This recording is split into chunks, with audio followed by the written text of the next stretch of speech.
It's been a fierce race against time for European nations looking to fill up their gas storage ahead of winter. New deals were brokered, old gas facilities reopened, and measures to control consumption imposed, all in the wake of Russia's invasion of Ukraine. Their efforts and a mild start to the winter have paid off. More than 95% of the EU's gas storage was filled by mid-November. That's above the 80% target the European Commission set back in March.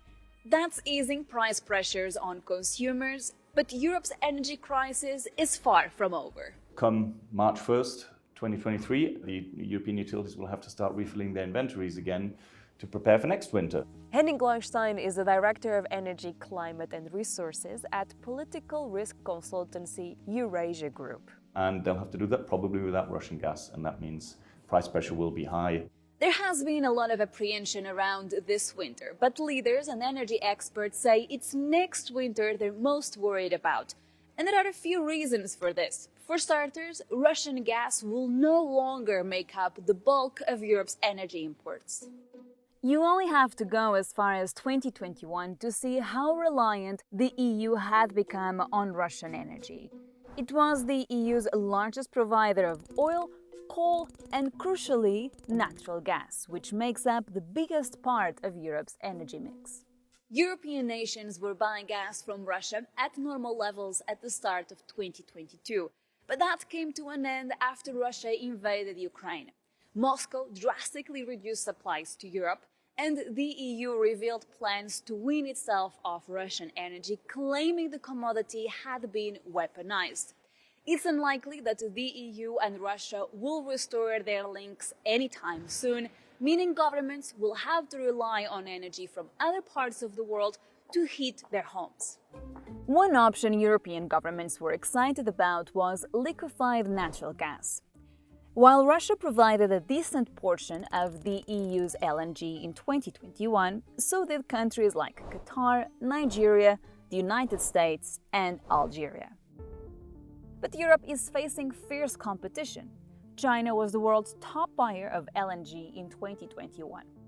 In 2022, however, China began consuming less energy as the country's strict zero-COVID policy slowed down the economy. The head of the International Energy Agency has warned that a rebound in China's economy will push up demand for LNG and that supply is going to struggle to keep up.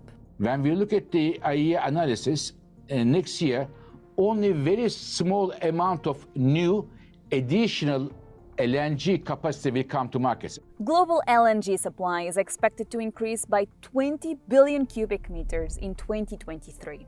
That may sound like a lot, but consider the fact that an estimated 60 billion cubic meters of Russian natural gas was imported into the EU in 2022. And it's not like that 20 billion cubic meters goes straight to Europe. Much of the new supply has already been contracted to China, with the country expected to capture over 85% of it to cope with post-lockdown growth. China was busy signing new LNG contracts in 2021, and it's been widely reported that Chinese importers have been asked by the government to stop reselling supplies to Europe and Asia. If Chinese LNG imports recover to 2021 levels, and Russian supplies of natural gas completely shut down, Europe could face a supply-demand gap of 30 billion cubic meters during the summer. That's half of the total gas needed to fill storage levels up to 95% ahead of next winter. This is going to cost huge sums of money. Energy companies, so utilities, will have to import LNG at huge costs. At the same time, their retail tariffs are kind of capped, so they're going to make loss. That will increase the need for government bailouts of the energy sector.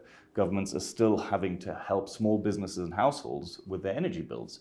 That's going to cost hundreds of billions of euros.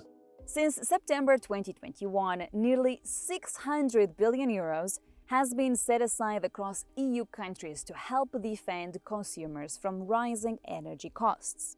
I caught up with economist Marco Valli to better understand how this will play out throughout the rest of Europe's economy. The question here, though, is how much more can governments spend on the energy crisis? Surely this can't be good for the economy. Surely this can't be good for inflation. Governments should be ready and stand ready to continue to support the most vulnerable part of the population. Households can purchase less goods and less services once they're paying their bills and they're paying more expensive electricity and gas prices. Along with the rising cost of energy, governments are tackling record inflation and an economic slowdown. This impacts consumers' and businesses' ability to spend and, in turn, would reduce the amount of money raised from tax. As a result, the government's capacity to provide financial support would be limited. Fiscal policy will have to become more targeted, meaning that there will be less and less money to be spent for broader schemes of support, because I suspect that the money to provide relief and shielding everyone from the energy shock is just simply not there. It's not going to be an easy year, let's say. No, absolutely, for sure. But there is one bright spot. Some European policymakers have used the energy crisis to fast-track their green plans. Some analysts are optimistic this could actually pay off in the medium term. We are actually positive, cautiously optimistic that come 2024, 2025, there might be the famous green dividend available, because a lot of companies and households will have invested into improved energy efficiency, and that will give them an economic and competitive advantage. But between now and then, it's going to be really painful, and that's going to hurt companies, households, and governments.